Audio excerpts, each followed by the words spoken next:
Welcome to the tutorial on transcoding video for web delivery using Adobe Media Encoder. Here I have Adobe Media Encoder loaded. The screen is separated into 4 boxes, each has a different function. The queue box will show you all the media files in your queue before and after conversion. The preset browser area shows various options for transcoding, including YouTube and Vimeo options.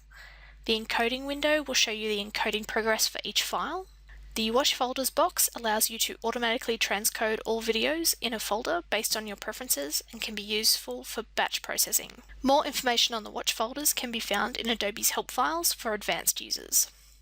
Let's get started. I'm going to add my video to be encoded. Adobe refers to this as the source file. There are 2 ways to add a source video, by clicking on the Addition button here, or going to the File menu and clicking Add Source. Navigate to the video in the dialog box, select the file and click Open.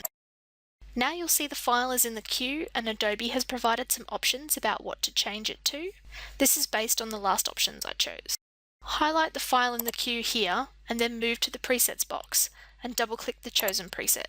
This will add it to the queue on the left. For this example, I'm looking at presets for YouTube and Vimeo. I'm looking for options with 25, meaning 25 frames per second, which denotes PAL and is used throughout Australasia, Europe, China, and the Middle East. Depending on the camera that was used to record the source video, will determine whether or not you select HD 1080p, HD 720p for high definition, and standard definition options of SD 480p and SD 360p. There are also widescreen options available for standard definition under each heading. Again, make sure your chosen selection denotes 25 for PAL. For this example, I need 2 videos. First, I'll select the HD 1080p 25 option under YouTube and double-click the preset. You can see it's been added to the list in the queue box. Next, I'll select the Vimeo 1080p 25 option under Vimeo. You can see that it's the second option in the list. This will create 2 different videos, each with different settings. You can continue adding new video presets until you are happy. Back in the queue box, you can click on the output file here, and the dialog box will open. Here you can rename the file and/or move it to a new location. I'm going to change the file names for easier location later. When you are ready to encode, click on the green triangle in the top right corner of the queue box. The bigger your source video and the number of options in the list can make encoding time take hours. You can see files here in the encoding box and I can see where they are up to in the process.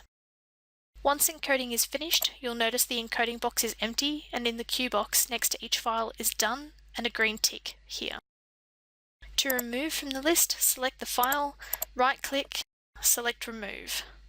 A dialog box will ask you if you are sure. This will remove the file from the list and not the computer, which is fine. Click Yes and that will leave you with a clear list.